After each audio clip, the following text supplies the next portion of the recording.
ఎక్కడ సంఘ విద్రోహ శక్తులకు రమ్మంటారు అక్కడ మాత్రమే ఎక్కడ ఫైరింగ్ చేయలేదు.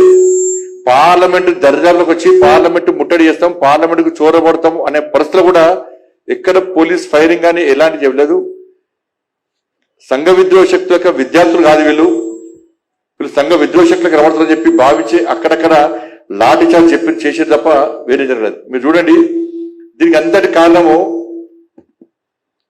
నిన్న ఢిల్లీ పోలీస్ 480 పాకిస్తాన్కి సంబంధించినటువంటి సోషల్ మీడియా అకౌంట్స్ బ్లాక్ చేసింది. 480 అకౌంట్స్ బ్లాక్ చేసింది. ఆ రోజు అలజడికి, తప్పుడు ప్రచారాలకు, అవాస్తవాలను ప్రచారం చేయడానికి అది ప్రధాన కారణం. కేవలం గుర్తించిన 480 కేవలం పాకిస్తాన్ నుంచి, ఇతర దేశాలు కూడా ఇలా ఎంక్వైరీ చేస్తా ఉన్నారు. కాబట్టి ఇటువంటి పరిస్థితుల్లో అక్కడక్కడ లాఠీ చార్జ్ చేయాల్సి వచ్చింది. అంతే తప్ప విద్యార్థులను కొట్టాలి అని కాదు. దెబ్బలు తిన్న వాళ్ళు సగం మంది కూడా ఎవరు విద్యార్థులు కాదు, అలా కొంతమంది ఉండొచ్చు. ఇవాళ మేము అడుగుతున్నాం, ఇవాళ నీటి ఆందోళనకు 370 ఆర్టికల్ సంబంధమైంది. నీటికిను ఆజాద్ కాశ్మీర్కు సంబంధమైంది. నీటికు బంగ్లాదేశ్కి సంబంధమైంది, నీటికు పాకిస్తాన్ సంబంధమైంది, నీటికు నేపాల్ సంబంధమైంది, నీటికు శ్రీలంకకి సంబంధమైంది, నీటికు సనాతన ధర్మానికి సంబంధమైంది, నీటికు శ్రీరామచంద్రునికి సంబంధమైంది, నీటికు సీతమ్మవారికి సంబంధమైంది, నీటికు దేశ వ్యతిరేక నినాదాలకు సంబంధమైంది దాని గురించి. ఇవాళ నీటికు వల్ల అన్యాయానికి గురైనటువంటి విద్యార్థులు ఉంటే వాళ్ళు ఎవరు కూడా నిజంగా విద్యార్థి చేసేవాళ్ళు కాదు. వాళ్ళు నీటి విద్యార్థులు బాధపడి ఆందోళన చేస్తే వాళ్ళ చేతిలో రాళ్ళు ఉండయి, విద్యార్థి చేతిలో రాడ్లు ఉండయి, విద్యార్థుల చేతిలో ఆయుధాలు ఉండయి, విద్యార్థి చేతిలో కట్టెలుండయి. విద్యార్థులైతే వాళ్ళందరూ డాక్టర్ కావాలనుకుంటున్నారు. మేము కష్టపడకుండా మాకు అన్యాయం జరిగింది, మేము డాక్టర్ కావాలనుకున్న కాలేకపోతామని చెప్పి ఆవేదనతో ప్రభుత్వాన్ని వ్యతిరేక నినాదాలు చేయొచ్చు. వాళ్ళకున్న బాధలను ఒక రకంగా నినాదాలు ఇవ్వచ్చు. అంతేగాని విద్యార్థులు ఎవరో రాళ్ళు పట్టారు, ఆయుధాలు పట్టారు, కట్టెలు పట్టారు.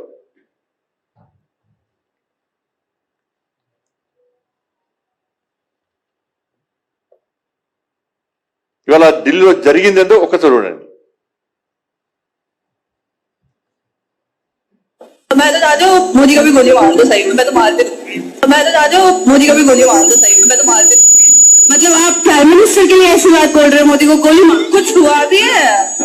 सरकार के प्रोटेक्शन जो हमें इस कॉन्स्टिट्यूशन करने दिए थे, 300 सरकार के प्रोटेक्शन जो हमें इस कॉन्स्टिट्यूशन करने दिए थे, बस नाम रहेगा अल्लाह का। सीता के पति का नाम ले लेके मीता के पति का काम कर रहे हैं। भगवान राम मंदिर और व्हाटएवर इसमें, but it just people don't know. मैं तो चाहती हूँ मोदी का ఇవాళ ఇవన్నీ చూసిన తర్వాతనే పార్లమెంటు సాక్షిగా పార్లమెంట్లో చర్చ జరపడానికి సిద్ధం అని చెప్పి సాక్షాత్తు పార్లమెంటరీ వ్యవహార శాఖ మంత్రి ప్రకటించారు, మంత్రులు ప్రకటించారు. చర్చకు సిద్ధం అంటున్నాం. పార్లమెంట్లో చర్చిస్తే తప్ప వాస్తవాలు బయటికి వస్తే తప్ప ఒక నిర్ణయానికి రాలేము. కాబట్టి చర్చకు రండి అని చెప్పి ప్రభుత్వము చర్చలు జరుపుదామని చెప్పి పార్లమెంట్లో కోరితే కూడా ఇవాళ విపక్షాలు చర్చ జరిపే పరిస్థితులు.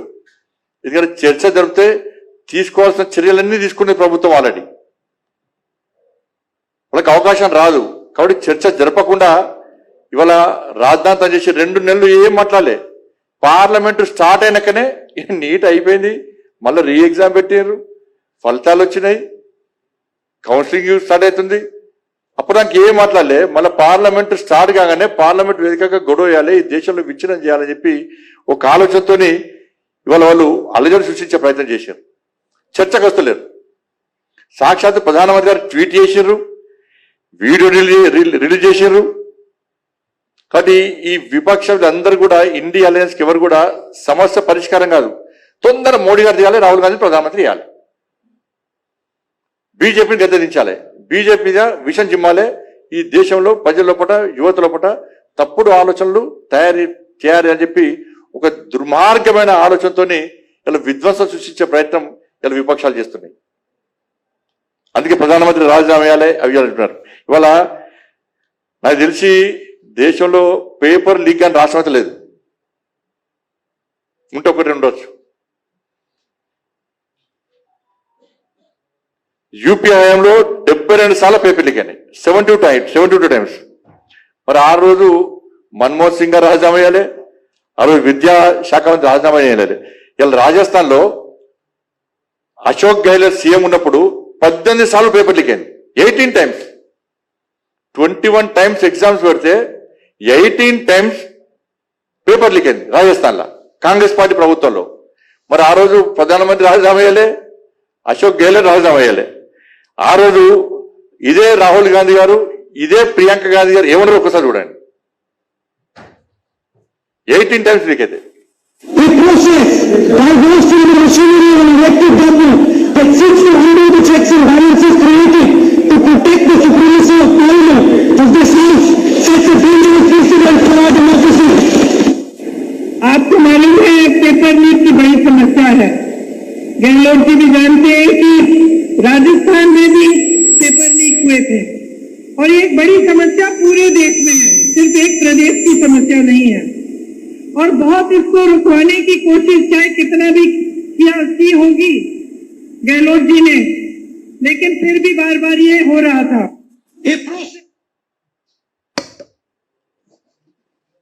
వాళ్ళ పంజాబ్ లో వాళ్ళు చూడండి, వాళ్ళు కాంగ్రెస్ పార్టీ, వాళ్ళు చేస్తే సంసారం, ఇంకోటి చేస్తే వ్యభిచారం. వాళ్ళు రాజీనామా అయ్యారు, వాళ్ళ హయాంలో పేపర్లు అయితే రాజీనామా చేసే అవసరం లేదంటారు వాళ్ళు, రాహుల్ గాంధీ గారు కానీ ప్రియాంక గారు కానీ. కానీ ఇప్పుడు మాత్రం రాజీనామా చేయాలి. 18 సార్లు పేపర్ లీక్ అయింది, ఒకటి రాజస్థాన్లో, ఓన్లీ రాజస్థాన్లో.